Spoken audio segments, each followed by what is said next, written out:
O'n i'n ddi-waith, doedd fy iechyd ddim yn dda. Roedd pethau'n mynd yn drech na fi, ac roedd angen gwaith ar y tŷ. O'n i'n teimlo'n unig, yn isel fy ysbryd, ac yn meddwl am ladd fy hun. Rwy wedi gweithio trwy mywyd. O'n i ddim eisiau gofyn i'r tulu am arian, ond roedd ffrind wedi awgrymu rhywun allai fy helpu. Nes i gysylltu dy fe, ac fe ddaeth i'r tŷ. O'n i'n teimlo fel ei fod yno i fy helpu, wrth gynnig yr arian roedd angen arnai.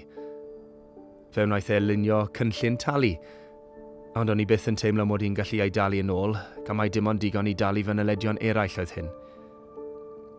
Ath pethau o ddrwg i wath. Allwn i ddim fforddio talu am fwyd, nwy, trydan, na fy rent.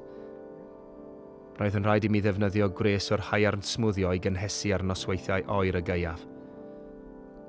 Hyd yn oed pan oeddwn i'n gallu dod o hyd i ychydig o arian i brynu bwyd, roedd gen i ormod o ofn mynd i'r siop, rhag ofn iddo ef neu ei bobl fy ngweld, neu hyd yn oed ymosod arnai. O'n i ofn colli'r cartref roeddwn i wedi byw ynddo trwy mywyd. Ces i fygythiadau o drais, o'n i'n byw mewn ofn trwy'r adeg. Mi fyddai'n dod i'r tŷ unrhyw amser o'r dydd neu'r nos, yn mynnu cael ei dalu ac yn gwneud bygythiadau treisgar. Doeddwn i ddim yn gallu talu, felly roedden nhw'n mynd â fy methau, fel fy watch, teledu, stereo, ond doedd hyn ddim yn lleihau'r ddyled. Doedd e ddim yn dod ar ei ben ei hun.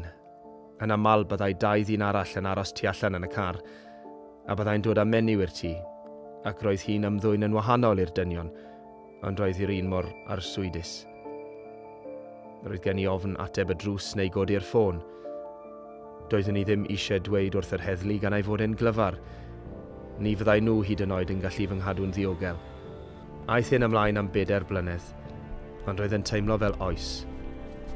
Doedd yna ddim un diwrnod pan oeddwn i'n teimlo'n gyfforddus nac wedi ymlacio, dim hyd yn oed yn fy nghartref i fy hun. Bydden i ddim yn dymuno hyn i fy ngelyn pennaf. Siaradais i gyda thîm cynhwysiad ariannol tai tarian, ac yna dechreuodd pethau newid. Fe wnaethon nhw fy helpu i drefnu fy arian a chanfod ffordd allan. Rydw i'n ddiolchgar dros ben am ei help a'i cefnogaeth. Roedd yn gymorth arbennig i mi pan oeddwn i mewn angen.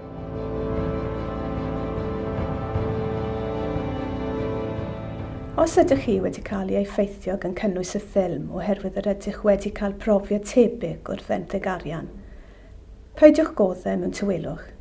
Cysylltwch â'r llinell gyfrinachol ar 0300 123 3311.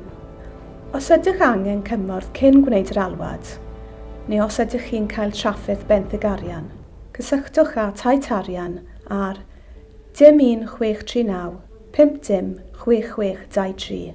Fe fydden ni'n hapus i siarad â chi ac yn falch i helpu chi gymryd camau positif.